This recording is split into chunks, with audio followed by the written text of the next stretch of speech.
Enraizado no folclore, há uma frase antiga que às vezes dizemos, sem darmos conta, que é: que diabo o possuiu para fazer aquilo? Em 1973, Hollywood criou um filme de terror adaptado de um livro best-seller. O livro e o filme relatam o exorcismo de uma rapariga de 12 anos, a Regan McNeil, que foi possuída por demónios. O livro reavivara o interesse em antigos mistérios sobre a possessão demoníaca. O filme, por sua vez, com os seus efeitos especiais vívidos, foi muito mais além. Havia muito mais no filme do que mero terror idiota. De algum modo, o exorcista penetrou fundo no inconsciente e incitou medos indomináveis, ou, em outras palavras, medos excessivamente abomináveis para serem nomeados. The Geek Files é um podcast original Between Two Geeks. Todas as semanas vamos falar de temas sobrenaturais, paranormais, crimes verdadeiros, eventos inexplicados, histórias verdadeiras ou mitos sobre personagens, criaturas ou seres desconhecidos. O fecheiro que vamos abrir hoje é a primeira parte do exorcismo de Robert Mannheim. Poderão acompanhar o podcast de graça no YouTube e no Spotify. Eu sou o Ruben Teles. Eu sou a Sara Tapes. Olá, Sara, outra vez. Olá, Ruben. Preparada para esta segunda temporada do Geek Files? Olha, estou bem ansiosa para nós começarmos todos os nossos episódios. Só que eu acho que nós vamos começar assim um bocadinho em grande. Tem que ser logo em grande. Ainda por cima um tema que vai ter que ser dividido em 2 episódios. Por isso sai hoje e depois sai para a semana a segunda parte. Exato, eu Oh, confesso yes. que só li a introdução. Eu nunca vi o filme, nunca li o livro. Ok, portanto estou a ver isto pela primeira vez e estou assim com um bocado de medo. Eu, por acaso, tenho que ver o filme. Mas é tal coisa, eu já vi imagens do filme e as imagens do Scary Movie têm a melhor qualidade do que o filme. Por isso, Mas o filme é antigo. bué. Isso é que eu quero ver. Porquê é que não fizeram um remake, não sabes? Não sei, mas também se fizessem o remake, se calhar iam estragar aquela obra de arte, não é? Não sei. Nunca viste. Não, vou descobrir hoje. Vou descobrir hoje. Só para veres. Espectadores do Exorcista fizeram mais do que gritar e ofegar. Como poderiam ter feito num típico filme de terror. Ou como tu às vezes fazes quando estamos aqui a gravar os episódios. Exato. Que vale é que hoje tens companhia. Sim, hoje estou protegida. Mais ou menos, mas sim, estou protegida. As pessoas tiveram pesadelos e sentiram a presença aterrorizante e irracional de demónios. Homens e mulheres, que a sua mente lhes dizia para sair do cinema, os seus corpos permaneciam colados aos assentos. Eles diziam: "Não gosto do filme de terror, mas fiquei completamente fascinado", relatou um homem ainda abalado pelo que vira no grande ecrã. Aqui temos uma moça que muda de cor e diz muitas coisas horríveis e repulsivas, mas não consegui desviar o olhar e não consegui abandonar o filme. Uma jovem saiu do cinema e ficou ali parada, a tremer. Não me lembro de ter ficado tão abalada assim antes, disse ela. Mesmo em plena luz do dia, vejo os olhos das pessoas e assustam-me. O filme quebrou os recordes de público e causou tantos surtos de histeria que em alguns cinemas foram colocados enfermeiras e ambulâncias de plantão. Para teres a noção. E Os espectadores desmaiavam ou vomitavam. Muitos recorreram à terapia para se livrar de medos que não conseguiam explicar. Psiquiatras escreviam sobre os casos de neurose cinematográfica. claro, a primeira coisa que eu vou fazer é sair do episódio e ir ver este filme. Mas isto é antigo, pá. Aquelas pessoas naquela altura não estavam à espera de uma coisa tão impactante como esta.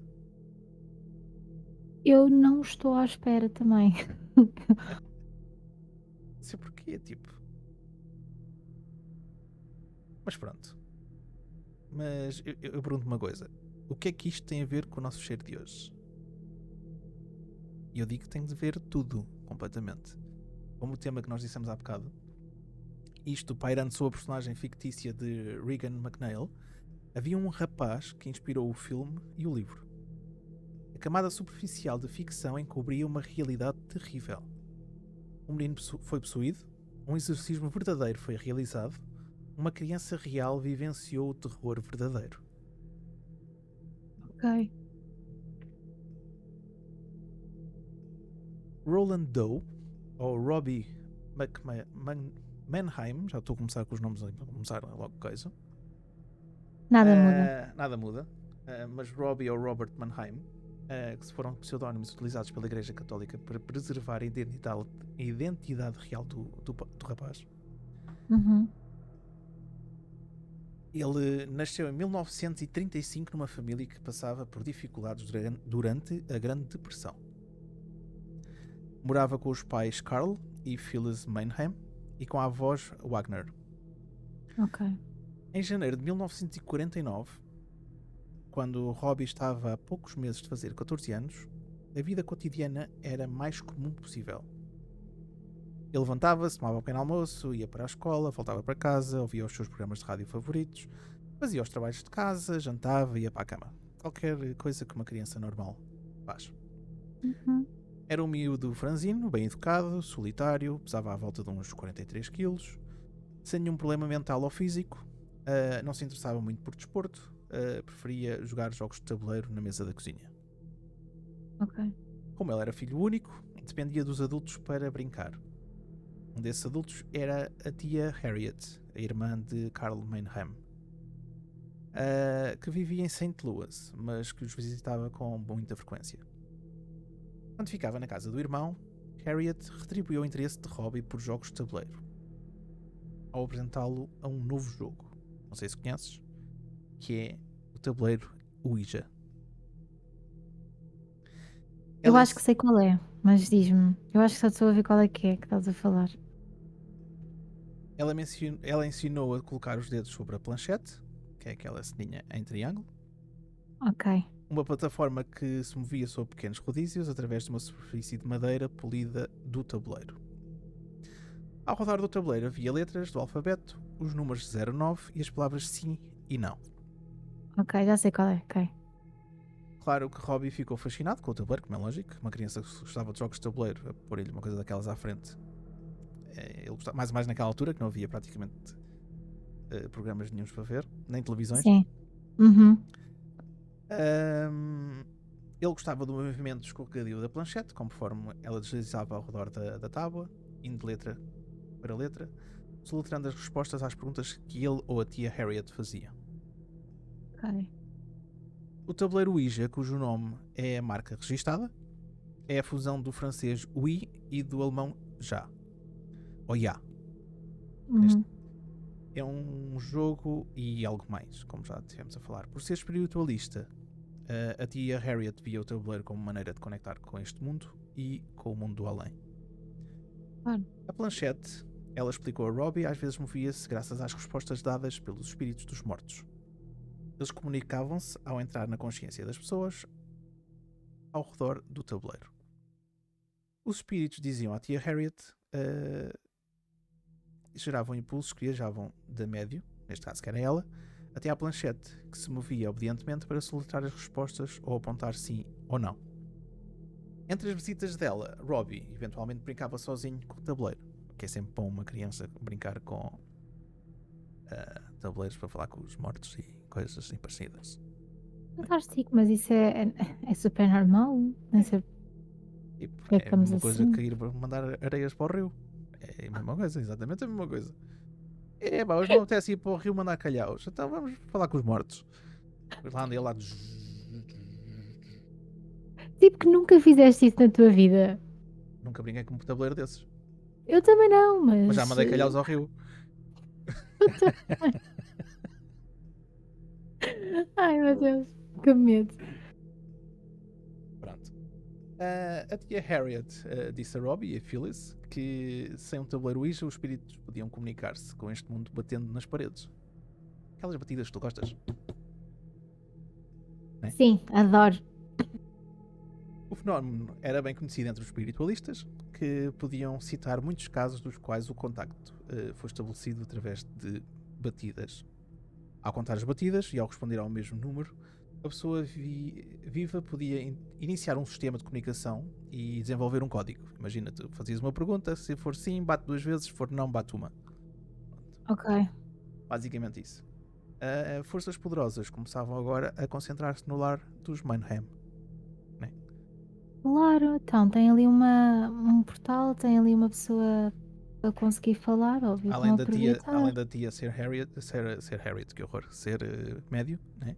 E brincar com o Exato. tabuleiro Ouija e perguntar: estás aí? E ele bate a Ai, porta. tudo chama, não é? Estou Pronto, lixado. é bom. Por isso já estás a ver mais ou menos como é que isto está-se a gerar na casa dos Mainham. Não, e isto está tudo a facilitar, não é? Não Está é? a facilitar tudo. Parece o outro episódio que a gente teve. Só porque sim, disseram que sim ao espírito da Annabelle para ficar no boneco. Uma criança, deixa estar. Sim, epá. Ela brinca e coisas, não chateia a cabeça. Ai não. No sábado, 15 de janeiro de 1949, já vai uns aninhos, Um bocadinho. Carl e Phyllis Mannheim saíram à noite, deixando o Rob e a avó sozinhos em casa. Ok. Pouco depois, Carl e Phyllis, de Carl e Phyllis saírem, ou Phyllis neste caso, a avó ouviu sons de pingos. Hum. Ela e Robbie verificaram cada torneira na casa, mas não conseguiram encontrar a fonte do barulho. Entraram em todas as divisões, pararam e prestaram atenção, esforçando-se para encontrar a localização do som persistente e rítmico. Decidiram afinal que os pingos vinham do quarto da avó. Ou devem ter percebido que os pingos vinham de lá. Sob o teto inclinado do segundo andar. Ok. Entraram e enquanto ouviram os pingos ruidosos, viram um quadro de Cristo começar a chocalhar. Ou tremer. Por acaso é uma Claro. palavra que eu vou usar bastante, que é chocalhar, que é assim, coisa assim mais antiga. Está a chocalhar o puto e o coração. Mas tens que falar assim, Assim, chocalhar. pronto, então vou dizer outra vez. Entraram no quarto e começaram a ver um quadro de Cristo a chocalhar. Como assim, Mas doido. assim não metes medo, assim é fantástico. O Cristo estava doido a se chocalhar. Tentar Eu, heavy eu, metal. eu assim via um filme de terror na boa. É, não é? Um gajo a falar assim há coisas lá de cima do norte, não é? Aquela assim bitilantezinha. É Sim. isso? Depois O pode-se pessoal do, parecer como alguém que estivesse a bater na parede atrás do quadro. Isso assim ninguém leva a sério um filme de terror. o pessoal do norte teve-nos odiar.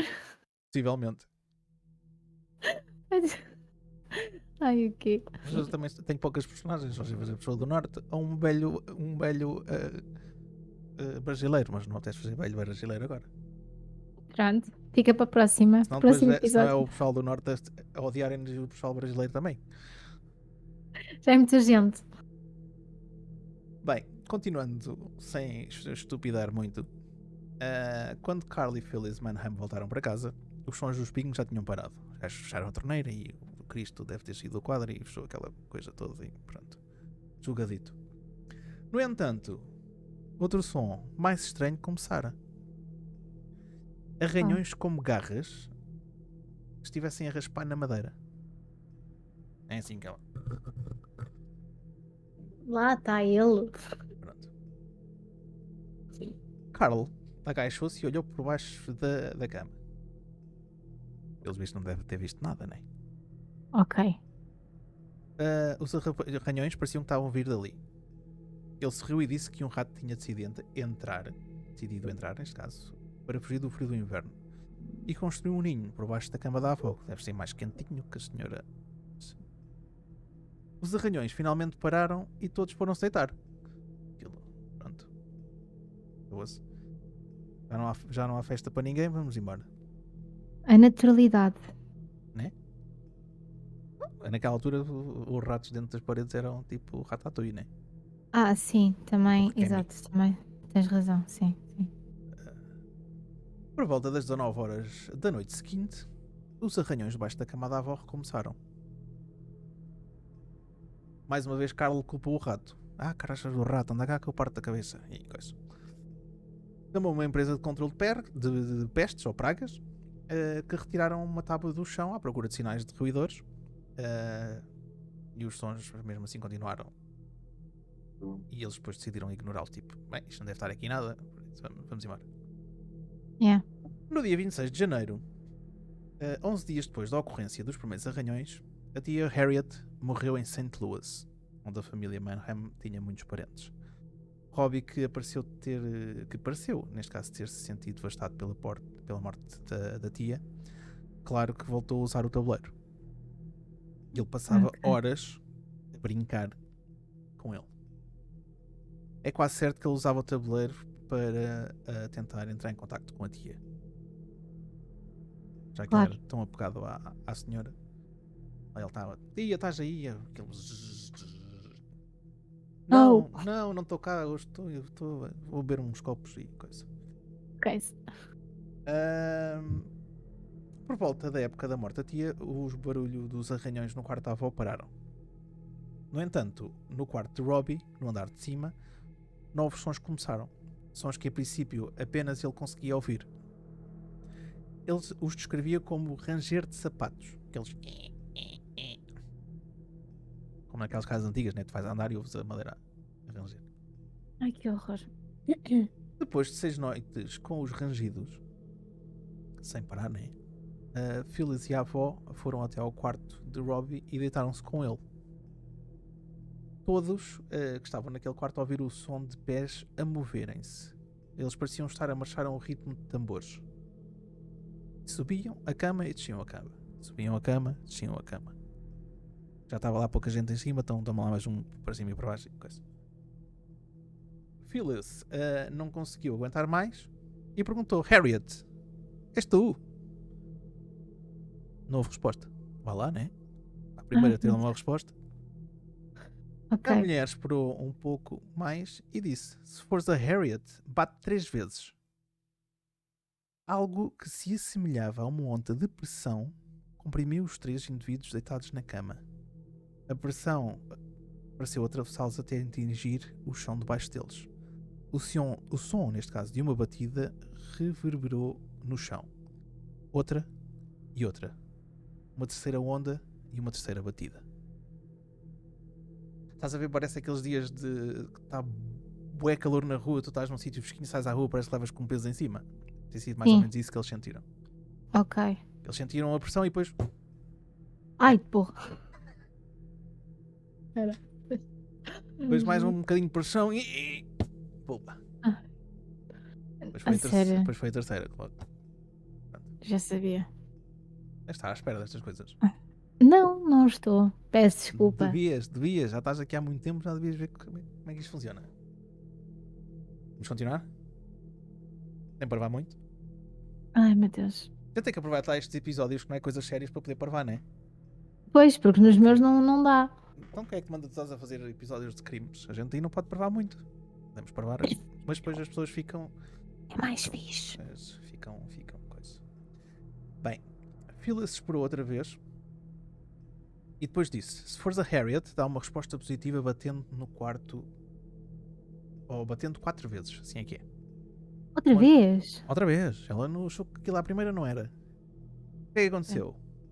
Novamente ondas de pressão e batidas, até fazerem 4 batidas. Agora, debaixo deles, dentro do colchão, atenção, dentro do colchão sobre o qual eles estavam deitados, ouviram o que pareciam ser arranhões de uma garra. Ela não lhes tocou, mas sentiram o som ondulando através do colchão.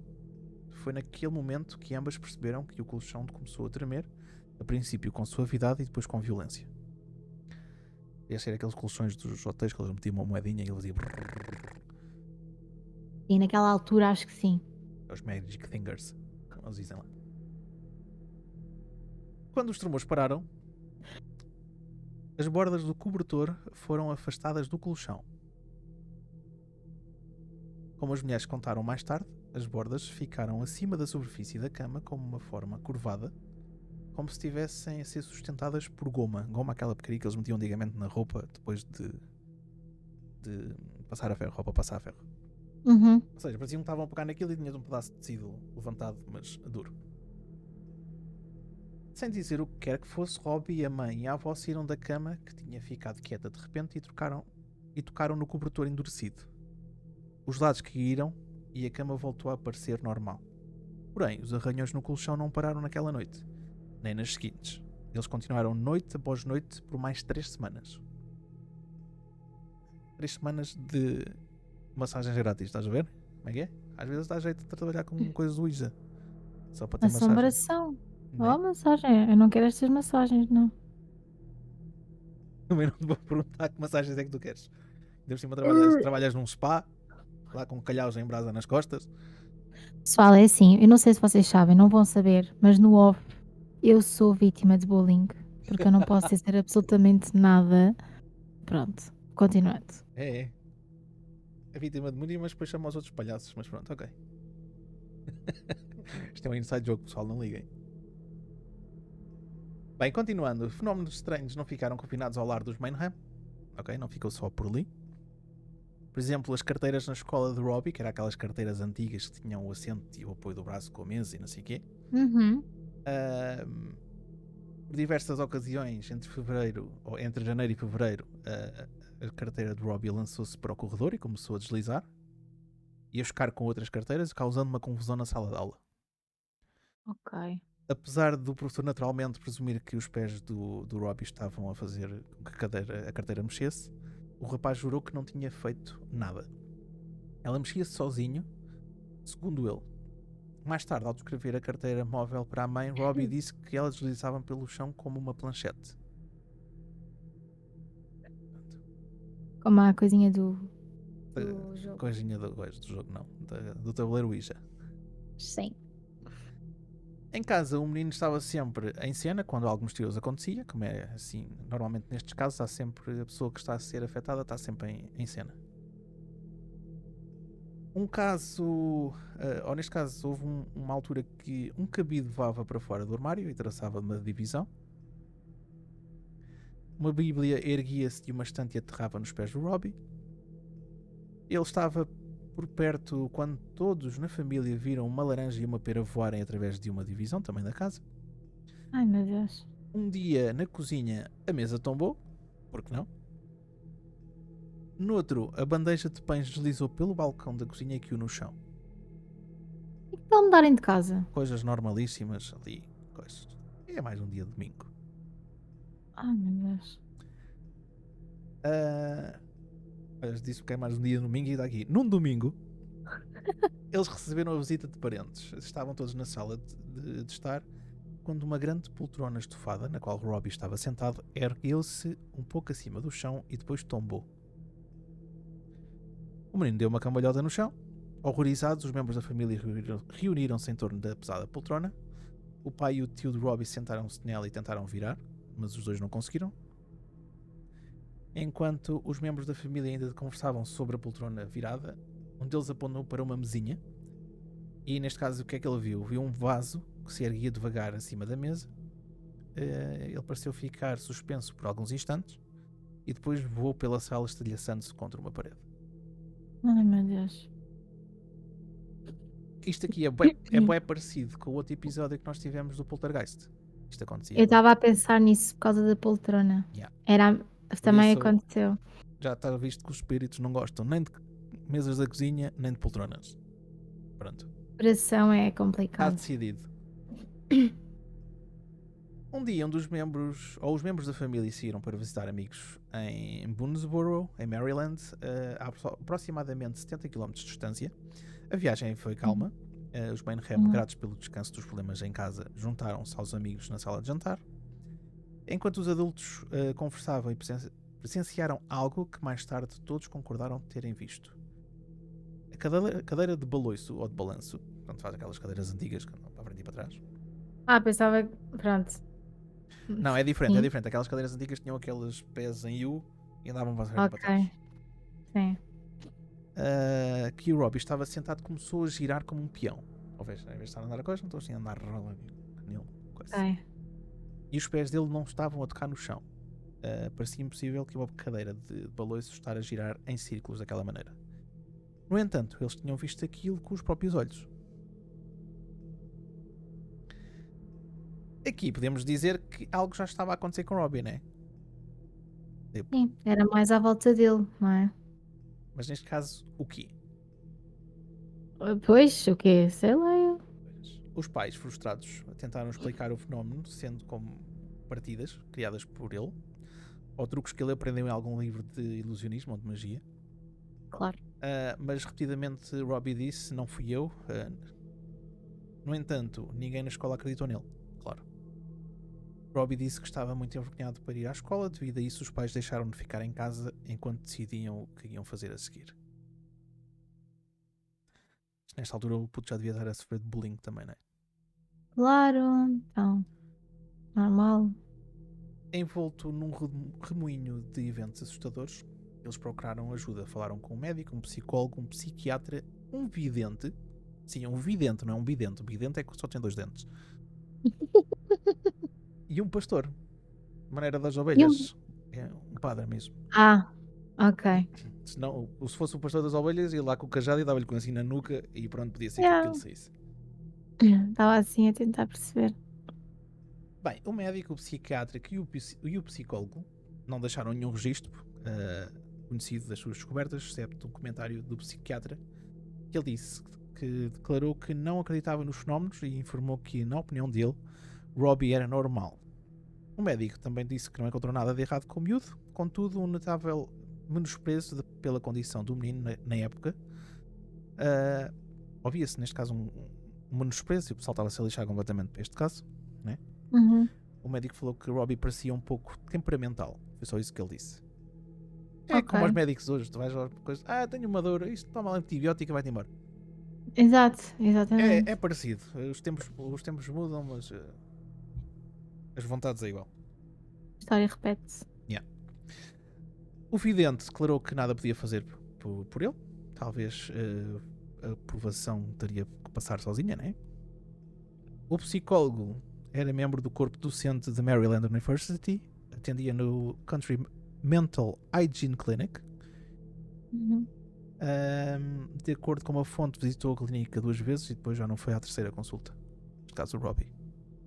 Uhum. E claro que nestas clínicas não há nenhum registro dos acontecimentos. Por isso, o que se passou lá dentro pode só especular e não há nada que se possa confirmar a 100%. Ficou lá dentro. Ficou lá dentro, that's what she said. Estão a ver, não estão? É isso que eu Entretanto, estava a falar. Entretanto, o pastor luterano que os Mannheim procuraram desenvolveu logo a sua própria teoria. Né? Ele era um reverendo Luther Miles Schultz, um pastor de 43 anos, de St. Stephen's Angelical Lutheran Church, ao norte de Maryland, em Washington, D.C. Schultz conversou com Robbie e os seus pais e ouviu com educação o que eles disseram sobre o que aconteceram na casa deles. Phyllis e Carl contaram a Schultz que tinham procurado porque agora estavam convencidos que o filho era vítima de um fantasma maligno. Agora? Só agora, né? Passado este tempo todo. Phyllis perguntava se poderia ser a tia Harriet. Ao longo de inúmeras visitas à casa dos Mannheim, Schultz viu a mobília a mexer-se, aparentemente sem ser puxada por ninguém. Viu Lois a voar e observou a cama de Robbie a chocalhar. Chocalhar. Ele manteve para si a crença que o menino, de algum modo, estava a causar aqueles eventos estranhos. Ou seja, mais uma pessoa pensava que eram truques feitos por ele, né? E não fenómenos místicos ou paranormais. Porém, eram reais e assustadores o bastante para ameaçar o bem-estar de uma família que ele admirava e prometera ajudar. Assim, ele chamou outro pastor luterano e juntos planearam uma abordagem religiosa para resolver, ou pelo menos tratar do problema da família. Por isso estás a ver, né? Já começa a entrar na parte da religião. 2 padres já cá cantam. Pronto. Neste caso, padres luteranos. Os pais disseram que eles ouviam e viam coisas que não poderiam ser causadas pelo filho, visto que, como já disse, eles pensavam que era o Robbie que estavam a criar partidas. Mas houve uma noite especialmente assustadora. Estás preparada? Lá vamos nós. Queres que eu faça uma voz mais deep? Não, é melhor não. A casa estivera quieta. Robbie dormia no seu quarto. De repente, ele começou a gritar. Os pais e a avó correram para o quarto. Enquanto o miúdo gritava deitado na cama, eles assistiram a uma cômoda pesada deslizar através do quarto até à porta, bloqueando a saída. Então, uma a uma, gavetas cheias abriram-se e fecharam-se. Eles disseram a Schultz que o próprio Robbie começou a mudar. Ele ficou taciturno e solitário. Certa noite, durante o sono, ouviram-no a ofendê-los usando obscenidades que não tiveram coragem de repetir para o pastor. Todas as ideias sobre sonambulismo foram esquecidas naquele momento. Agora, disseram, estavam convencidos que algum espírito, talvez o de tia Harriet, tinha entrado na casa e poderia estar a tentar dominar Robbie. Mais uma vez, a atividade de poltergeist, né? Sim, exatamente. Como pastor luterano, ele sabia muito bem que Martinho Lutero considerava todas as doenças mentais como sendo casos de possessão demoníaca. Pastores luteranos esclarecidos como Schultz já não acreditavam nisso. Uma de suas primeiras recomendações foi que a família procurasse ajuda psiquiátrica. Foi ele quem recomendou a visita à Country Mental Hygiene Clinic, mas segundo o que consta, eles não levaram Robbie a nenhuma consulta, ao contrário daquilo que nós dissemos há bocado, que possivelmente podiam ter ido a duas e não foram à terceira. Ok. Ele, porém, não pôde fazer nada quanto aos temores da família sobre a possessão, né?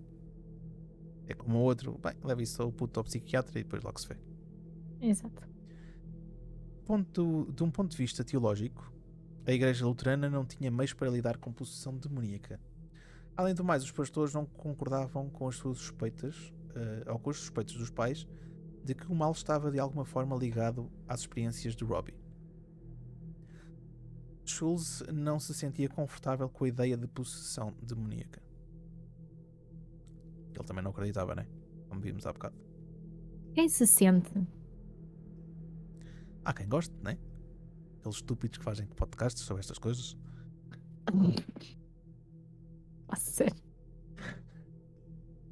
Durante os primeiros encontros com os pais de Robbie, ele ouviu histórias sobre objetos em movimento, que pode ter visto alguns exemplos de telecinesia, ou telekinesis, como quiserem chamar, com os próprios olhos. No entanto, o pastor ponderou que aquela era a casa de Robbie.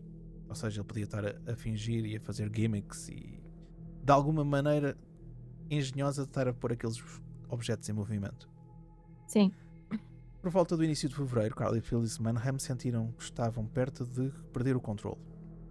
Noite após noite, Robbie se batia por horas, meio adormecido ou completamente desperto. Quando enfim dormia, gritava quando tinha pesadelos ou murmurava palavras como se conversasse com alguém. Schultz continuava cético sobre o que estava a acontecer, mas não queria dizer isso diretamente à família. Inclusive, lembrou-se de relatos sobre poltergeist, lá está, que lera em alguns relatos antigos, mas que praticamente em todos os casos eram partidas criadas por adolescentes. O pastor sugeriu que Robbie passasse uma noite na casa dele. Os pais do menino concordaram, nem que fosse apenas para proporcionar ao filho uma boa noite de sono. Por isso ele foi dormir com o pastor. Pois um padre era mais complicado. Ai, tu és tão horrível. So sorry. Nadie me tinha gostado dessa piada. Depois ele vai ouvir. Na quinta-feira, 17 de fevereiro, Carl levou Robbie à casa de Schultz, onde morava com a mulher. Quando finalmente Schultz anunciou que era hora de ir para a cama, a mulher retirou-se para o quarto de hóspedes, ao lado do quarto principal, onde o pastor e Robbie iam dormir.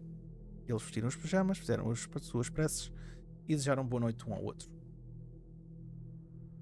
Subiram para as camas de docel. Não sei se sabes o que é camas de docel, que são umas camas que eles usavam antigamente, que tinham 4 pés e tinha aquelas cortinas e não sei o quê. Pronto, Ok. isso é o chamado cama de docel. Ok. Por volta da meia-noite, Schultz acordou com um barulho. A cama de Robbie estava a tremer. O pastor esticou a mão e tocou na cama. Tremia, disse ele depois, como uma daquelas camas vibrantes dos motéis, só que muito mais rápida. Estás a ver? Eu tinha dito que isto parecia aqueles Magic Fingers dos hotéis. Robbie estava acordado e imóvel. Os seus membros, a sua cabeça e o seu corpo estavam perfeitamente imóveis. Schultz quis sair e tirar o garoto do quarto naquele instante. O pastor levou Robbie até uma poltrona e sugeriu que ele tentasse dormir ali em vez de na cama. E inclusive ele deixou a luz do quarto acesa. Não fosse o botar a fazer alguma coisa, né? Uhum. Robbie sentou-se na poltrona e instantes depois ela começou a mover-se. De acordo com a descrição do pastor sobre o que aconteceu em seguida, Robbie colocou os joelhos sobre o queixo, os pés na beira da poltrona e ela recuou 8 cm até bater na parede. Quando não conseguia mais mover-se naquela direção, ela tombou devagar. Ok? Em câmera lenta também. Parece também a cena de outra vez do Poltergeist. Yeah. Pronto. Schultz calculou que a poltrona demorou mais de 1 minuto a tombar, devagar, e mandar o menino para o chão com delicadeza. Tipo, é pá, se é para aqui, cai devagarinho, que é para não te aleijar as crianças. Era a tia, né? Pois, supostamente, né? Robbie não saiu da poltrona durante o movimento vagaroso. Tipo, é pá, já que está aqui, a gente vai com ela. Mas não, ele parecia estar num tipo de transe. Ok. O pastor estivera em pé na frente da poltrona. Quando Robbie se levantou devagar e se afastou, Schultz sentou-se também nela e tentou virá-la. Mas a poltrona tinha um centro de gravidade muito baixo e ele não conseguiu fazer nada daquilo que aconteceu com o Robbie. Então o pastor decidiu que o lugar mais seguro para o rapaz era dormir no chão. Ele colocou-o entre 2 cobertores ao pé de uma das camas e voltou para a sua. Deixou a luz acesa novamente. Por volta das 3 da manhã, que é sempre uma boa hora, Schultz acordou e viu Robbie e os cobertores a moverem-se ao redor do quarto. O menino e a roupa da cama moviam-se devagar como se fosse só um. E por baixo das camas. Inclusive ele deslizou para baixo das camas. Okay? Estás a ver aquela cena que também o tabuleiro Ouija estava a acontecer com o cobertor e com o miúdo e ele andava a deslizar pelo quarto, parecia Mario Kart. E agora perdi-me, estás a ver? As 4 bordas dos cobertores, que não tinham dobras, permaneciam perfeitamente retas, sem nenhum amasso ou ficarem engelhadas ou alguma coisa. Cansado e atordoado, o pastor não conseguiu aguentar mais e disse: "Para com isso!", saltando para fora da cama. E ele, claro que o puto disse que não era ele a fazer aquelas cenas. O rapaz e os cobertores deslizaram para baixo de uma das camas. Schultz agachou-se e viu Robbie a pular para cima e para baixo contra as molas que sustentavam o colchão, rígido, e parecia que estava outra vez em transe. Ao puxar Robbie, o pastor viu que o rosto do rapaz estava cortado em diversos lugares. Claro, bater com as trombas contra as molas, né? Oh meu Deus. Por isso, não é só o pastor se não acreditava, teve uma liçãozinha de coisa. E tens a prova. Exatamente. No dia seguinte, a Schultz levou o Robbie para casa, claro, depois de uma noite daquelas, né? Já chega a ter o puto aqui a deslizar pelo quarto e a estragar uma mobília. Yeah. Ele não tinha como explicar o que tinha visto, claro, né? Durante o dia, o rapaz parecia normal, apesar de cansado e apático. À noite, ele não tinha paz. Não dormia de noite, claro, durante o dia estava cansado e apático. Claro. Então, no sábado de 26 de fevereiro, arranhões começaram a aparecer no corpo de Robbie. Eles pareciam-se com arranhões feitos por gatos, longos e superficiais com marcas de garras. Surgiram nos braços, nas pernas e no peito de Robbie. Alguns arranhões pareciam formar letras do alfabeto, mas as letras não formavam palavras. Oh meu Deus. Schultz agora via o que quer que estivera a tentar fazer não era forte o suficiente para impedir a agonia de Robbie. Anteriormente uma força estivera a atormentar o menino de fora, mas agora a força parecia estar dentro dele, manifestando-se ao emergir do seu corpo em linhas sangrentas, possuindo-o. O pastor, claro, admitiu a derrota. Como os pais de Robbie relembraram, Schultz disse em voz baixa: "Vocês precisam de ver um padre católico. Eles sabem o que fazer com casos como este." Está visto que os padres luteranos não percebem nada de exorcismos e demónios. Ai, que coitadinhos. Bem, num entardecer no final de fevereiro, pouco depois de Schultz dizer que os católicos sabiam o que fazer, Carl ligou para o presbitério, ou para a igreja de St. James, que era uma igreja católica não muito longe da casa dos Manheims. Ele disse que queria conversar com um padre. A governanta chamou o padre, Albert Hughes, ao telefone. Hughes conversou com o pai de Robbie por pouco tempo e disse-lhe para visitar a igreja na manhã seguinte. Eles levaram Robbie até à igreja, onde os três encontraram o padre Hughes pela primeira vez. Hughes, um homem audacioso e, segundo o que consta, bonito, de 29 anos, não conhecera muitos protestantes e tinha pouco conhecimento acerca de possessões e exorcismo. Ou seja, era um padre pesquinho, acabado de sair da coisa. Coitado. Ainda não tinha visto sequer coisa. O crime do Padre Amaro. Do nada. Do nada. Como Hughes, que lembrou a visita de anos depois, o menino, neste caso ele estava na sala que ficou fria, quando o rapaz estava lá, aparentemente querendo demonstrar os seus poderes, fez com que o telefone sobre a mesa de Hughes mexesse, porque não? O que quer que tenha acontecido, na verdade, o padre ficou assustado, sentiu que estava na presença do mal, pensou que Robbie estava possuído e perguntou se um exorcismo seria autorizado. Hughes prometeu rezar pelo menino e deu aos Mannheim uma garrafa de água benta e velas abençoadas. De volta à sua casa, Phyllis Mannheim abriu a garrafa de água benta e andou pela casa a borrifar o líquido em cada divisão. Parecia que tinha bolor e andava a borrifar lexívia e coisa. Depois... Também quero. Também precisas de água benta para pôr na tua casa. Não sei se aquilo funciona muito neles com o bolor, mas pronto. Depois colocou a garrafa sobre uma cômoda, acendeu as velas e colocou-as no quarto de Robbie. Na manhã seguinte, Phyllis ligou para Hughes e disse que a garrafa foi erguida por alguma coisa e partiu-se. Quando acendeu as velas, a chama subiu até ao teto e teve que apagá-la, com medo que a casa pegasse fogo. Acho que aquilo eram velas a gás, para aquilo subir a chama daquela maneira. Não sei.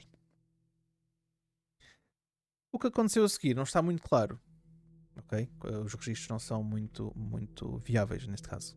Aparentemente, Hughes decidiu ir à casa dos Mannheim e conversar com Robbie, para ter uma ideia melhor do que estava a acontecer. O que aconteceu a Hughes porque pouco depois afetou tanto a sua mente e memória que por um longo tempo ele esteve fora de fornecer um relato coerente sobre as suas relações com Robbie. Oh meu Deus. Numa versão dada por Hughes, ele ouviu o rapaz falar latim, embora o menino nunca tivesse aprendido o idioma. Uhum. Disse também que o Robbie disse ao sacerdotes Christis Dulcis esse diabolum cur mea decoras. Eu tentei, senhores, eu tentei falar latim, mas é muito difícil. Ou seja, Isso quer dizer o quê? isto significa: ó Padre de Cristo, tu sabes que eu sou o diabo, continuas a incomodar-me. Ele disse isso. Queres que eu tente outras vezes dizer em latim? É melhor não. Não. Por favor. Não? Não. Pronto. Eu tentei. Se a gente já que é difícil dizer palavras e nomes, imagina latim. Tamanha fluência em latim deixou Hughes um bocado chocado, né? Como é lógico. E teria feito pensar que era ser mesmo uma possessão. Qualquer que tenha sido os detalhes, se o padre acreditava na possibilidade de possessão, ele teria aberto o seu ritual romano, que é o livro oficial dos rituais católicos. Ai, que medo. A habilidade de falar em idiomas desconhecidos era tradicionalmente uma das provas principais que alguém estava possuído. Isso levou Hughes a ligar ao ordinário, que era o arcebispo de Washington, o reverendo Patrick O'Boyle. Portanto, em fevereiro de 1949, quando Hughes pensava procurar Boyle para discutir um possível exorcismo, o ordinário era um arcebispo que não tivera nenhuma experiência pastoral, nenhum treinamento teológico especializado, cuja carreira fora dedicada muito mais à administração do que a assuntos arcanos como a possessão demoníaca. Ou seja, era um gajo que trabalhava só na secretária. Era um gestor. Era, mais ou menos isso. Era o que ficava com o guito. Passado bastante tempo, Hughes conseguiu a autorização para realizar o exorcismo. Ok. Ele decidiu que o lugar de Robbie era no hospital e amarrado. Então Robbie foi internado com um nome falso no Georgetown Hospital, parte do complexo de Georgetown University Medical School, e administrada por jesuítas em Washington. Entre o domingo de 27 de fevereiro e outro domingo 6 de março. Ele esteve lá durante esse tempo. A Madre Superiora emitiu ordens rigorosas que nenhum registro podia ser mantido sobre o exorcismo. Sob as ordens do padre Hughes, correias foram presas à maca e passadas pelas roupas da cama que cobriam o corpo delgado de Robbie. Coitado. As instruções para o exorcismo dizem que o possuído devia ser preso com grilhões se houvesse qualquer perigo. O rapaz ficou deitado de costas, com os olhos fechados. O padre entrou no quarto, carregando um brilhante aspersório dourado, cheio de água benta, e começou a borrifar a água benta pelo quarto. Colocou o aspersório numa mesa e aproxima-se da maca. Robbie ainda estava deitado com os olhos fechados. Hughes ajoelhou-se ao lado da maca, com o ritual romano nas mãos, finalmente preparado para as orações de exorcismo. Pelos vistos, e segundo aquilo que eu fiz a pesquisa, são porradões de páginas que os gajos estão lá Só ler. a recitar, e rezas e whatever. Ok. Ele começou pelo Pai Nosso, em latim, que isto é tudo feito em latim. A seguir, Hughes tinha que recitar um salmo e começar as primeiras orações do exorcismo. Sim, porque aquilo é por fases. No entanto, um dos braços de Robbie moveu-se quase imperceptivelmente sobre a correia. Ele deslizou a mão para fora da amarra, estendeu a mão pela lateral da maca e de alguma forma soltou uma das molas. Hughes gritou e lutou para se levantar, o braço esquerdo pendendo flácido, cheio de sangue. O rapaz tinha cortado o braço de Hughes do ombro ao punho. Foram necessários mais de 100 pontos para fechar o ferimento. Ou, neste caso, o golpe. Após o incidente, ele não deu continuidade ao exorcismo. Desapareceu da St. James Church logo depois de ser ferido e acredita-se que tenha sofrido um colapso, segundo o que conta. E segundo o que consta, neste caso, ficou com o braço inutilizável. Estás a brincar? Não. Então, mas como é que o puto cortou? Como assim? Tipo, daqui assim, vê assim? Opa, as molas da cama, aquelas molas antigas, ele conseguiu sacar uma e apunhalou e depois fez isto assim por aí abaixo. Ai, que horror! Deve ter arrebentado com Tendões músculo e todos? tendões e tudo e mais alguma coisa. Ai, coitadinho. E claro, o padre viu aquilo e pirou-se, né? Não brincas. Ficou com o cu apertado e vamos, mas é embora. Água benta. É. Nossa senhora. Depois do ataque, Robbie pareceu mergulhar ainda mais nos seus episódios, ou ainda mais fundo, como os pais e a mãe chamavam, que tudo o que acontecia era episódios. A mãe estava mais convencida do que nunca de que o filho jazia nas garras de algo maligno, algo que não era deste mundo. A mãe e Carl conversaram sobre fazer uma mudança. A Phyllis era nativa de St. Louis, como já dissemos há bocado também, da tia, neste caso, mas de Missouri, onde tanto ela quanto o Carl tinham parentes. Eles podiam levar o Robbie para a casa dos parentes naquela zona. Talvez o novo cenário, longe daquela coisa toda, fosse bom para o puto conseguir livrar do que estava a acontecer. Claro. Os pais de Robbie ainda discutiam o plano sobre St. Louis quando algo aconteceu que os convenceu a ir. Eles ainda estavam em casa, atenção. Ok. Certa noite, enquanto o menino se preparava para ir para a cama, ele olhou para o espelho no WC e gritou. A mãe correu até lá acima. A blusa do pijama de Robbie pendia aberta. E ele estava a tremer. E rabiscado no seu peito, magro, havia arranhões que soletravam em sangue uma única palavra. Lewis. Phyllis tentou ficar calma. Abraçou o filho, sentiu o coração acelerado perto do dela. Pouco tempo depois, Robbie dobrou-se de dor e soltou um gemido. Debaixo das calças do pijama, no quadril do rapaz, a mãe viu o sangue a ser expelido através da pele. Os arranhões reluzentes formaram a palavra sábado. Phyllis estava perturbada demais para perceber que o corpo de Robbie agia como um tabuleiro Ouija. Ela questionou quanto tempo. Enquanto o menino gritava e fazia caretas de dor, a mãe percebeu, para seu horror, que a pergunta o levava a sentir ainda mais dores, né? Fazendo com que outra Claro. resposta aparecesse em sangue. Agora, no peito dele novamente surgiam arranhões, que ela acreditou significarem que a família ficaria lá por 3 semanas e meia. Ou seja, o puto já estava a gritar e ele ainda faz mais perguntas, então toma lá mais um Pois, bocadinho. exato. Ai, que ridícula. Só porque sim. No sábado 5 de março, Robbie, Phyllis e Carl foram à Union Station, em Washington, onde embarcaram num comboio noturno para St. Louis. Enquanto observava a paisagem na janela, Phyllis teve a oportunidade de repensar nas últimas 7 semanas turbulentas e tentar compreender o que vira e vivenciara.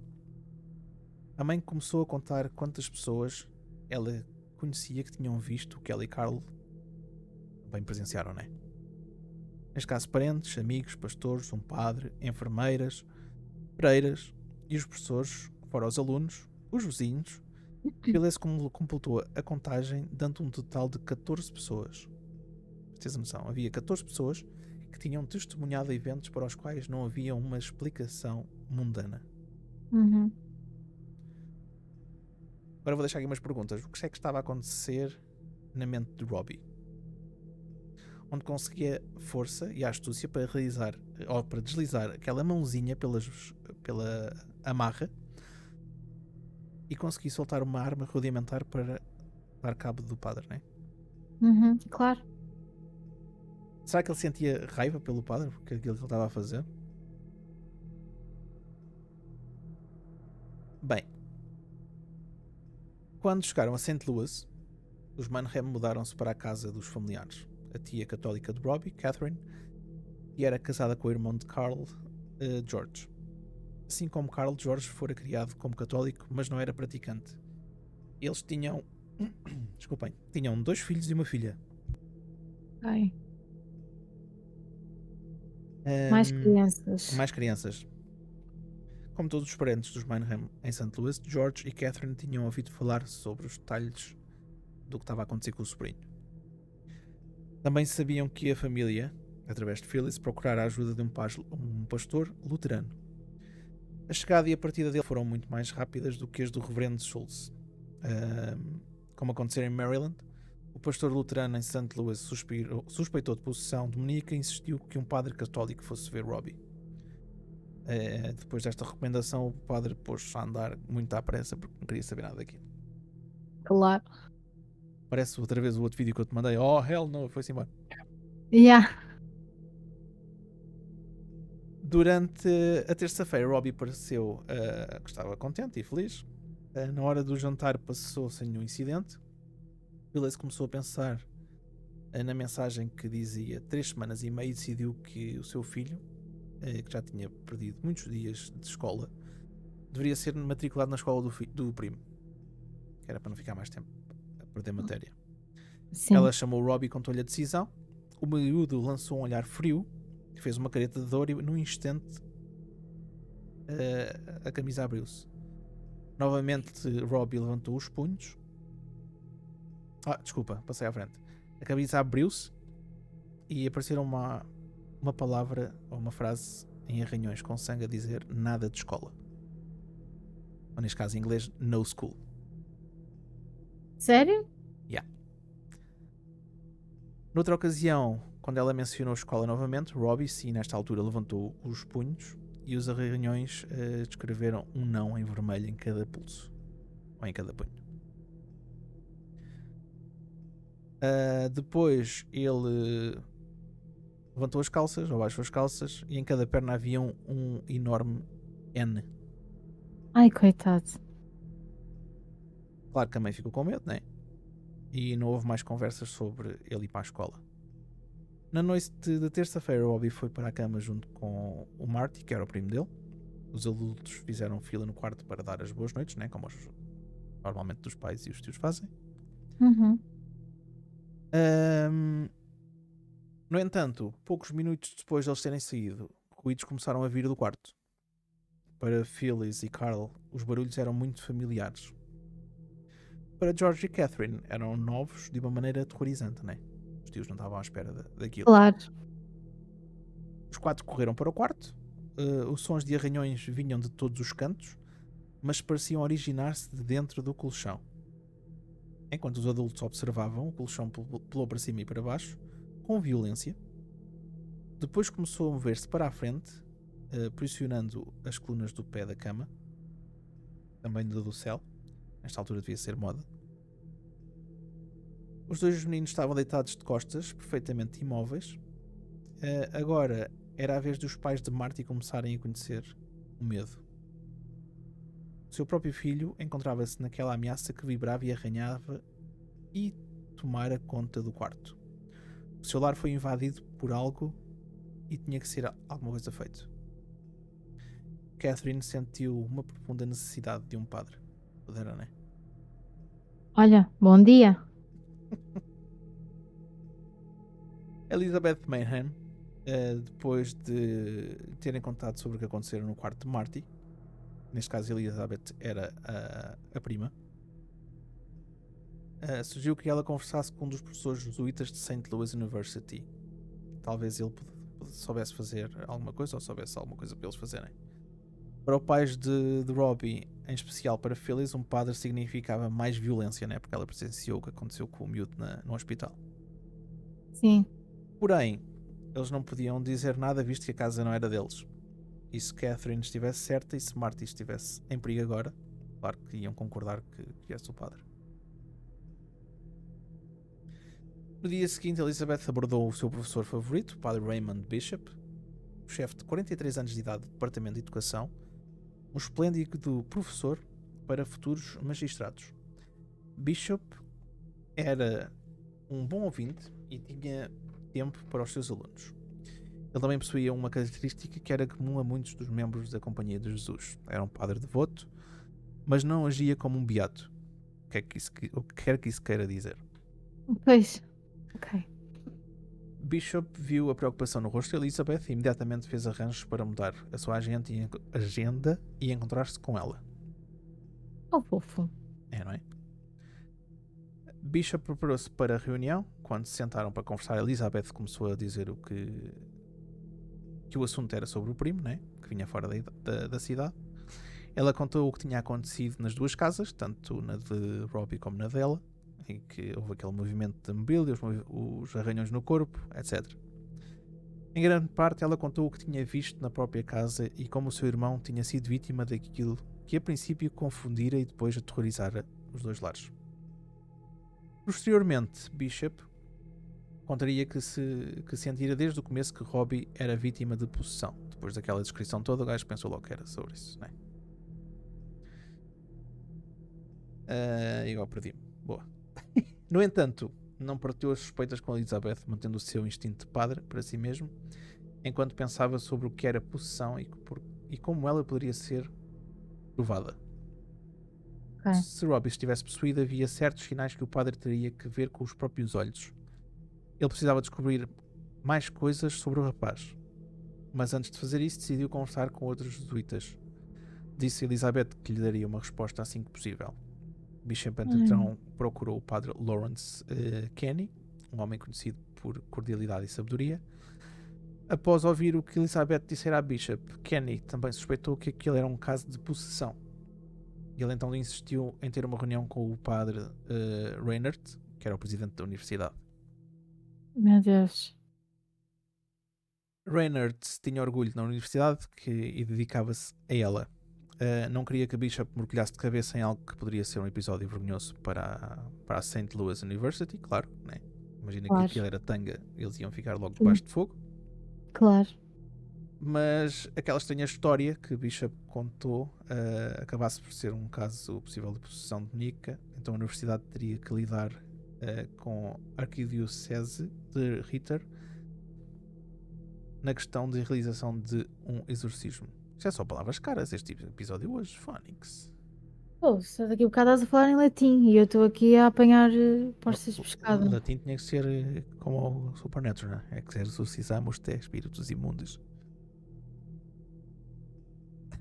Está aqui, me dá sorte. A arquidiocese deve ser tipo burocracia, não sei. Sinceramente, não faço puta ideia. Bem, assim como o padre Hughes tivera que conseguir permissão do arcebispo Boyle para realizar o exorcismo, o padre Bishop teria também de conseguir esse consentimento do arcebispo Ritter.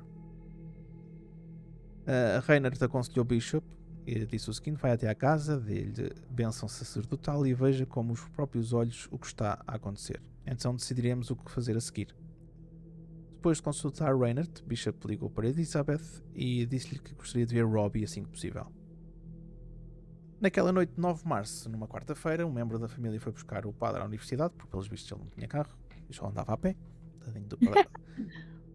e levou-o à casa. Elizabeth apresentou o Bishop aos seus pais e então levou-o até outra divisão para conhecer os pais de Robbie.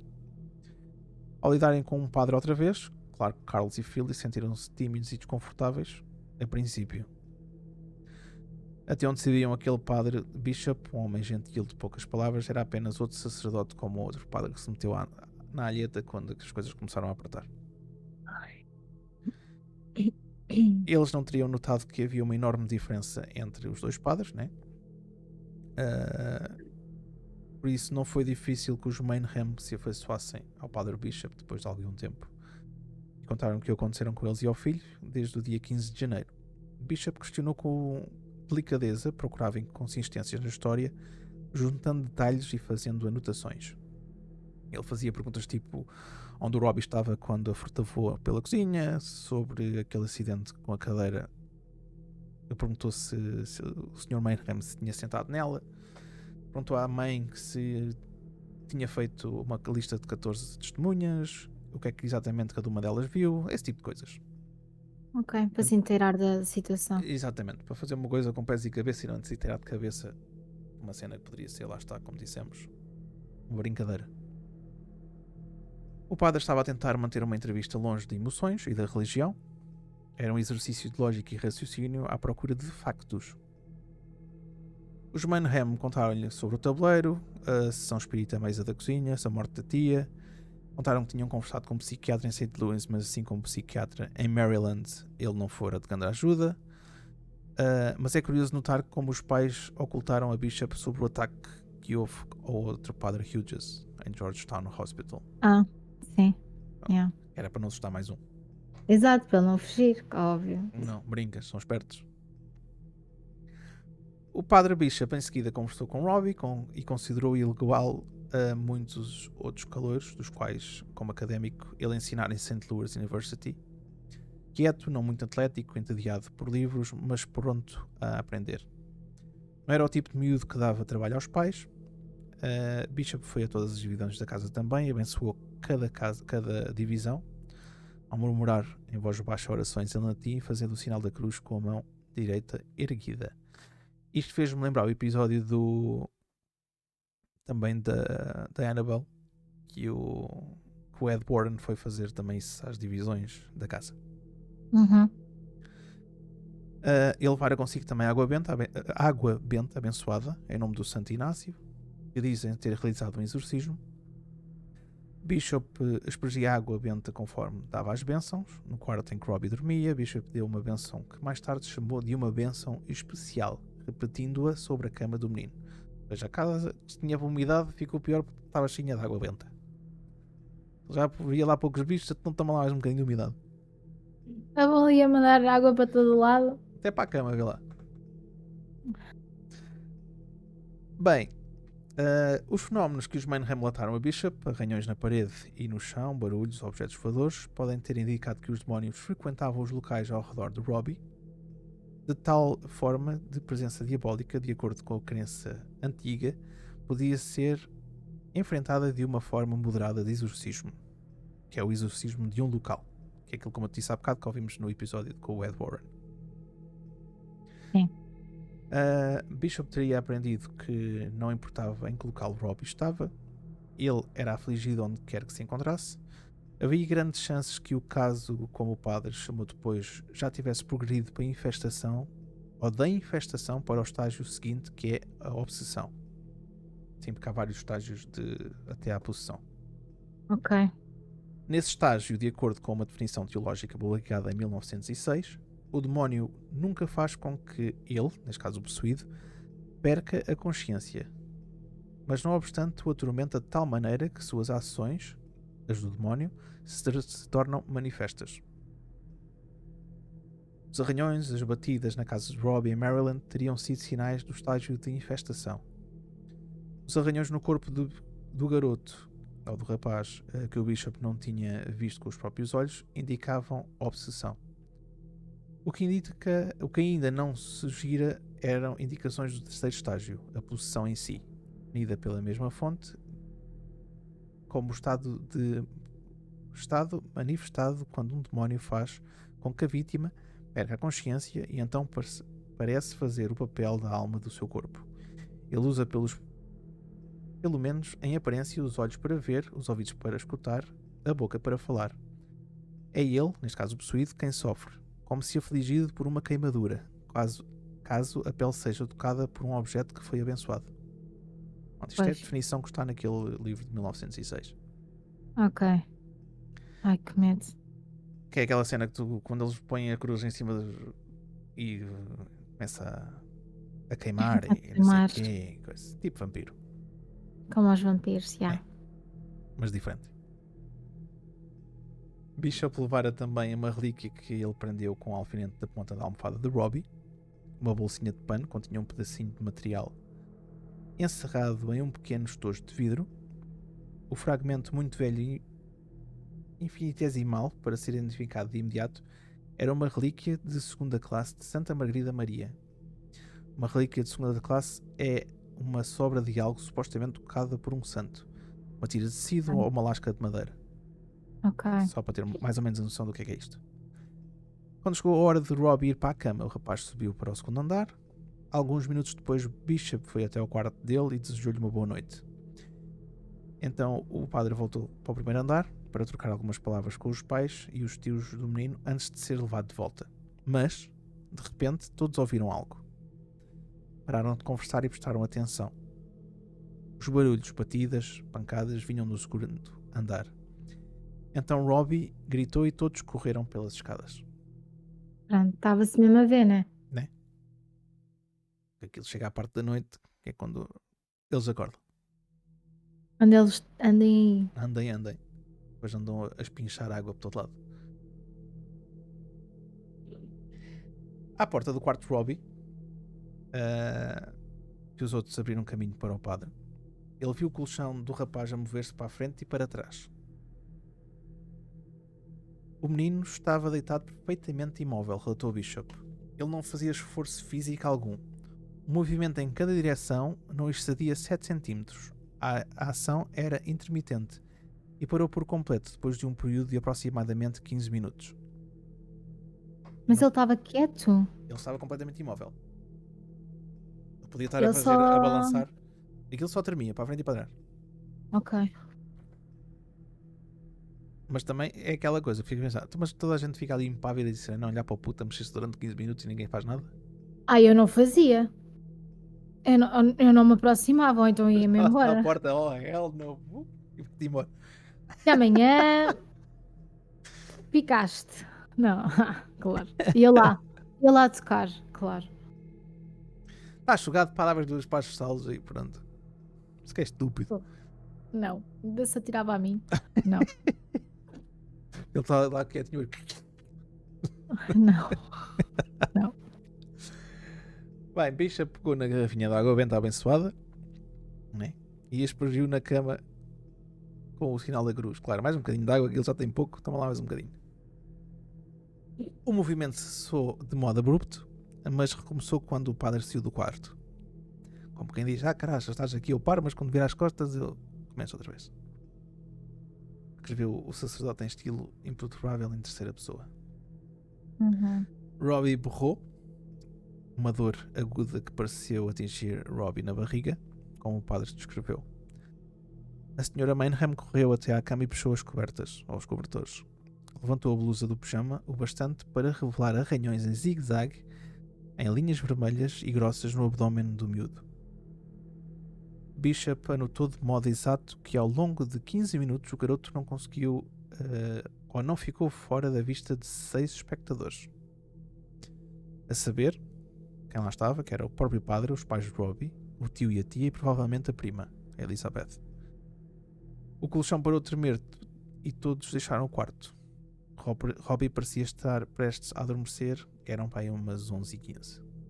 Ai, meu Deus. Começamos assim, mesmo bem. No dia Yeah. seguinte, começamos não, isto já vai mais ou menos a meio. Yeah. No dia seguinte, quinta-feira, 10 de março, o Padre Bishop começou a conversar com um amigo íntimo, que era o Padre Williams, Bowdern. Os gritos de Robbie ecoavam na mente de Bishop, claro, né? Enquanto ele relatava o que vira e o tinha ouvido. Aquela não era uma simples discussão jesuíta sobre os detalhes da teologia agostiniana. Tratava assim de um menino de 13 anos, ou quase com 14, com algum tipo de problema espiritual. E Bowdern interessou-se logo, de imediato. Ok. Já não foi mal. Yeah.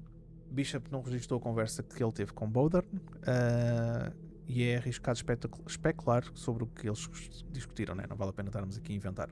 Claro.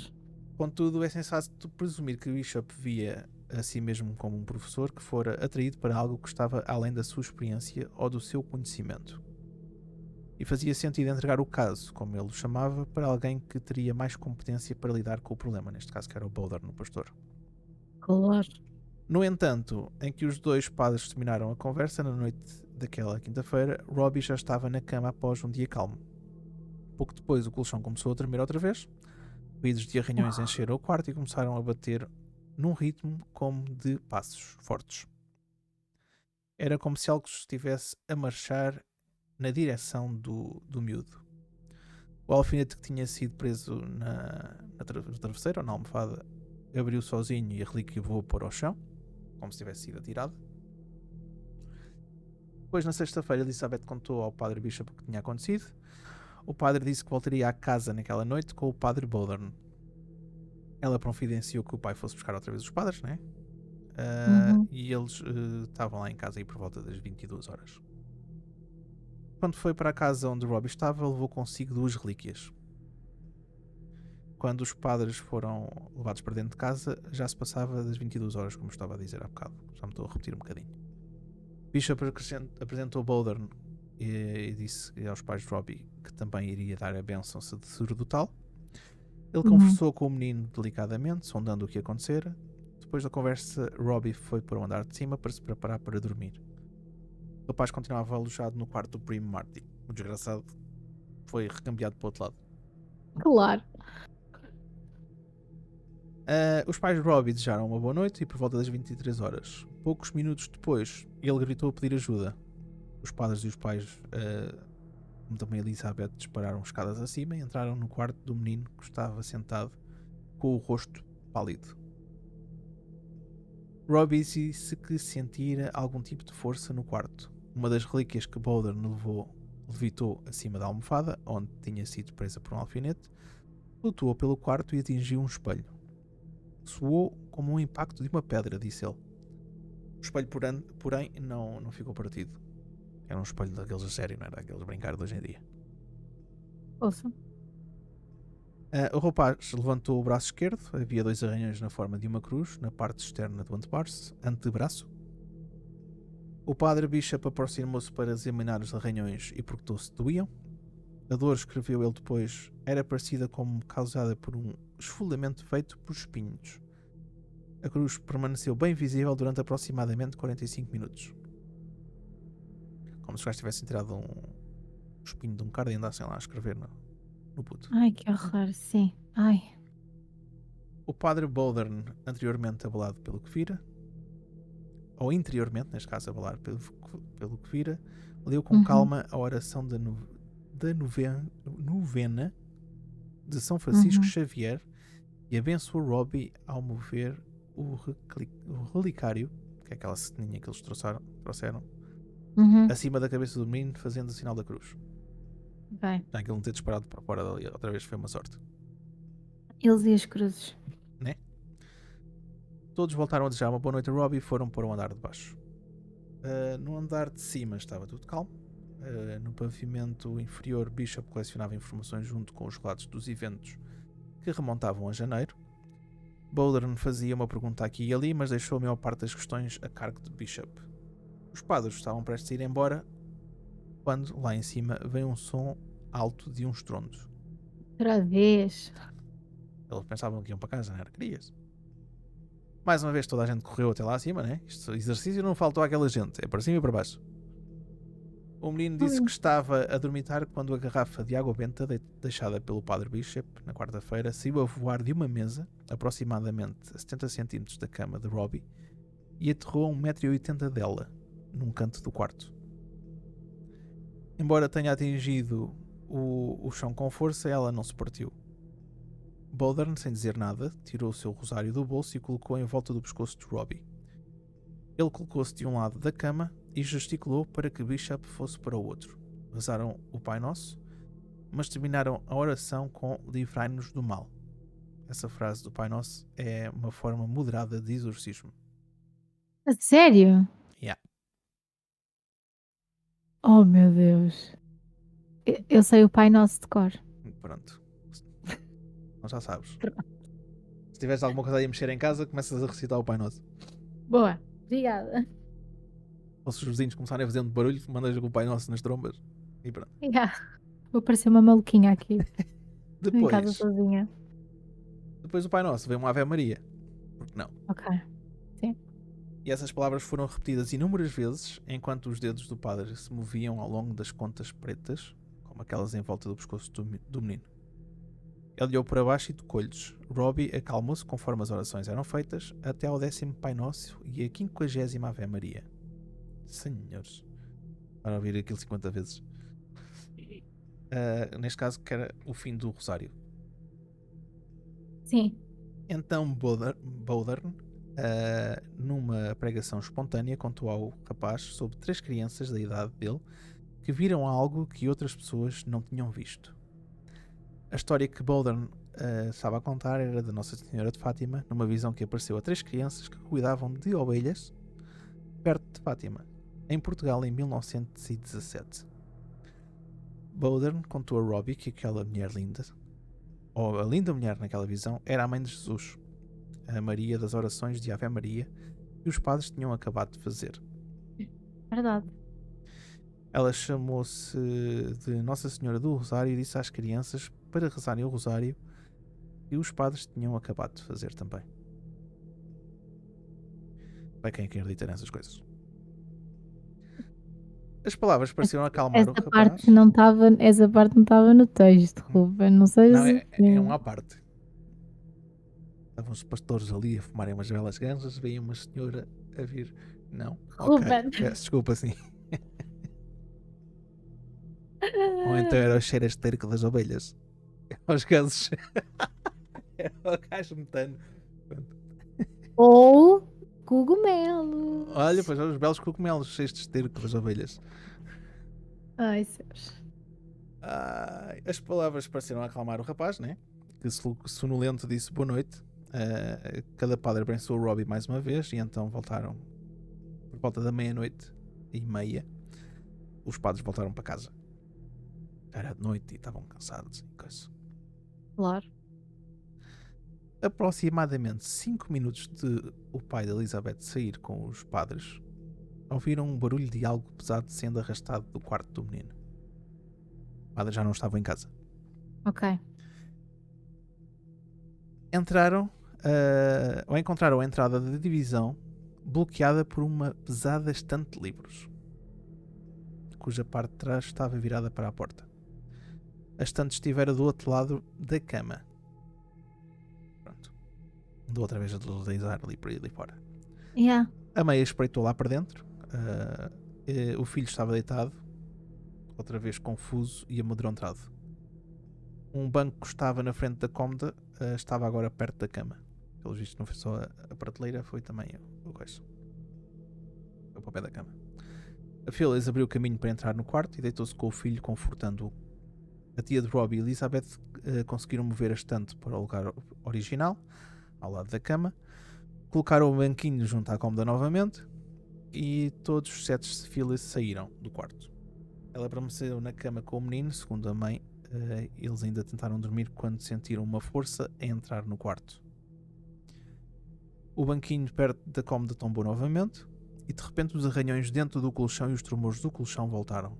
Suaves a princípio, mas depois começaram a aumentar em violência. Os arranhões cada vez mais altos, em tons mais e mais agudos, deixaram eles abismados. O colchão chocabalhava, novamente, com violência, movendo-se a um ritmo insano e frenético. Por alguma razão, naquele instante, Phyllis Mainham pensou na tia Harriet. A mulher estava fixada na tia. Phoenix, tem que ser a tia, tem que ser a tia. Não for outra coisa, eu fico chateada. Tanto tempo que ela continua a dar naquela. Exatamente. Ela saiu da cama e levou o filho com ela. O quarto, aos seus olhos e ouvidos, ainda era uma balbúrdia de arranhões e pancadas. Outros no andar térreo ouviram os sons, mas desta vez não subiram. Tipo, já estavam cansados, já chega de fazer exercício, né? Eles Ai, aguardaram e viram a porta abrir e a fechar, e depois ouviram Phyllis e Robbie nas escadas. Mais tarde, naquele sábado, Elizabeth contou a Bishop o que tinha acontecido, depois de ele e Bowden terem ido embora. As perguntas estavam a incomodar a ela e ao restante da família, né? A universidade tinha a certeza de que algo perseguia Robbie, por onde quer que ele fosse. Começaram em Maryland, agora parecia piorar a cada noite. Os dois homens sabiam que a possessão demoníaca era uma possibilidade que tinham de encarar. Começaram a examinar o caso com rigor. Se iriam pedir, neste caso, permissão ao arcebispo Ritter para realizar um exorcismo, precisavam de mais coisas além de relatos sobre relíquias que voavam e estantes que se moviam. Eles têm que ter sempre provas. ai meu Deus. Mais do que isto? Exatamente. Assim como o padre Hedges voltou-se para o ritual romano em fevereiro, Bowden e Bishop faziam o mesmo agora. Eles procuraram sinais de possessão demoníaca. Os dois jesuítas, Bowden em especial, fizeram um estudo extremamente rápido sobre possessão. Billy Bowden mergulhou de cabeça nos livros. Um jesuíta relembra essa altura. Ele fez buscas em trabalhos teológicos na biblioteca da universidade, traçando a evolução do dogma da Igreja sobre o mal, o diabo, o exorcismo e a possessão. A narrativa da família sobre o caso, registada com tanto cuidado pelo padre Bishop, mostrava uma possessão clássica de infestação. Uma progressão clássica de infestação. O cerco parecido com o de um poltergeist ao redor de Robbie em Maryland, até à obsessão, ameaçado, marcado, mas ainda não dominado. Em seguida, viria a possessão em si. Bishop e Bowden decidiram pedir ao arcebispo Ritter que encontrasse e designasse um exorcista para realizar o ritual antes que um demónio possuísse Robbie. Antes? Eu não sei como é que o corpo deste rapaz consegue aguentar estas coisas todas. Né? Ainda por cima com aqueles arranhões todos, né? Que horror. Ritter conhecia muitos padres que podiam qualificar-se para o exorcismo. Como Bowden, é provável que o arcebispo tenha pensado em chamar um teólogo primeiro. Ele poderia pedir ajuda a um membro do corpo docente em qualquer seminário administrado por jesuítas, quanto pela arquidiocese. Poderia escolher um padre da sua própria chancelaria também. Poderia pedir a outro bispo ou arcebispo que lhe proporcionasse um exorcista. Ou seja, havia muitas coisas que o gajo podia fazer. Mas em vez disso, Ritter escolheu o padre Bowden. Coitado. Ele estava a pensar que ia safar, olha, lixou-se. E hoje ficamos por aqui. Ai meu Deus. Este episódio vai ser enorme. Ou seja, ficamos na parte, não é? Em que o padre é escolhido. Tu és horrível. Então não sou. Mas também as pessoas já estão cansadas de ouvir a gente a dizer estupidez e eu enganar-me a ler, já viste? Opa, E pelo ouvir amor de coisas a Deus. chocalhar e coisas escritas no corpo. Bem, ficamos então com a promoção do padre, não é? É. Foi promovido. O padre Bowden estava a tentar fugir com a xeringa, mas depois o Ritter lixou. Não, vais tu fazer o exorcismo porque eu aí não meto as mãos. Esperta ele. Pronto, espero que tenham gostado desta primeira parte. Eu sei que é um bocado secante porque é muita informação, mas o próximo episódio vai passar a parte divertida. Não é, Sara? Divertida! Não, a sério. Adorei a frase, adorei. É, não Adorei é? a palavra escolhida, acho que foi fantástica. O pessoal também deve ter gostado. Isto parece o filme do Harry Potter, o 7. Não é? Primeiro a parte da seca e depois no outro a seguir, no 8 é que há a luta contra o Voldemort. Yeah. O primeiro tu só ficas a conhecer, não é? E só no último, passado 500 anos. Mais ou menos isso. Bem, se tudo correr bem, nós voltamos para a semana, né? Com um novo episódio. Vai correr bem, para. Eu paro, estou sentado e tudo. Queres que eu vá para onde nestas horas? A não ser que isto comece a deslizar, parece o outro. Para. Olha, eu ia desligar isto tudo e ia começar aqui. Parece uma impressora. Bem, Não. nós voltamos para a semana com o episódio, ou com a segunda parte do episódio, e até lá, pessoal, já sabem. Cuidado com o que vos observa na escuridão. Tchau, people, até para a semana. Tchau, beijinho.